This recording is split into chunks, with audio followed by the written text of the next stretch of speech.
I have a question for you. Where is the stomach located on a centaur? Somebody asked me this on my live yesterday, and I can't get it out of my head. So I'm trying to think quickly. And so I think, all right, let's just divvy this up. Let's say all digestive organs are in the body of the horse.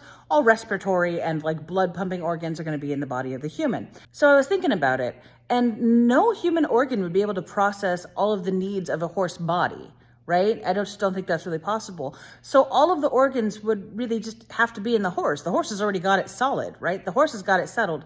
But what does that mean for the insides of the human portion of the centaur? Is it just hollow? Is it just meat and a spine? So go on this little journey with me. So I don't want to go through all the organs because that's a whole lot. Let's go through the big, important, meaty ones. Let's start with the brain. The horse's brain is only about 1.5 pounds. It's not that meaty. It's not that girthy. Human brain, it's about 3 pounds. So we already got that solid.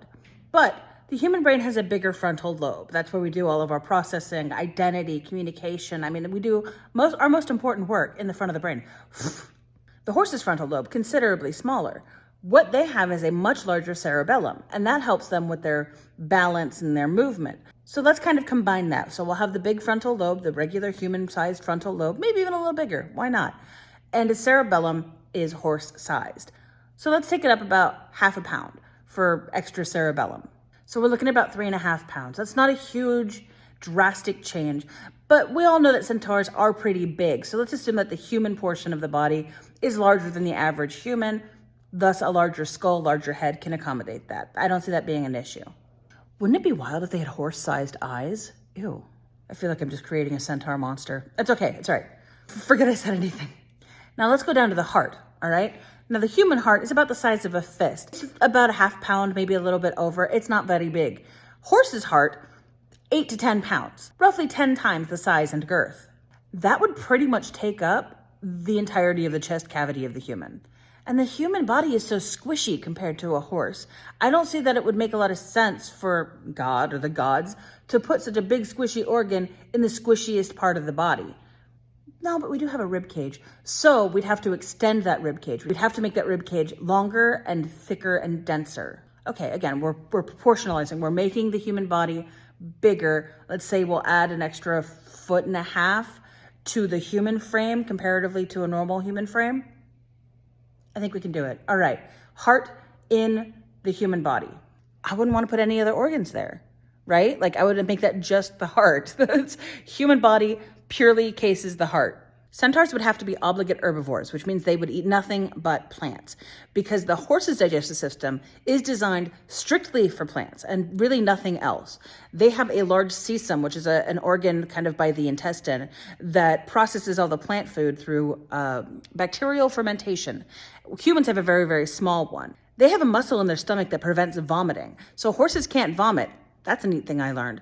And it wouldn't be able to work anyway, because where would all that regurg go? Through the heart, past the heart? There's not enough space in the chest cavity to allow for that kind. Well, no, the esophagus would have to go there, wouldn't it?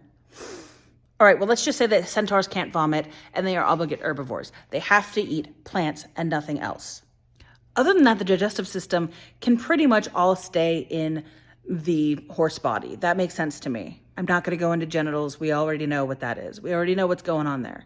So I'm running through all of these facts and bits of information in my head, and I'm kind of putting together this centaur as I can understand it. But then I'm like, you know what? Does anybody actually, is there a map? Did somebody draw a map? I bet someone drew a map. I am not the only one who has pondered this question. God bless Reddit, and some D&D nerd put this shit together, and this looks pretty solid. So what this person did was beautiful, and I appreciate it. So we have a heart in the upper cavity, but it's not the massive horse-sized heart. It's bigger than the average humans, but it's not taking up the entirety of the torso.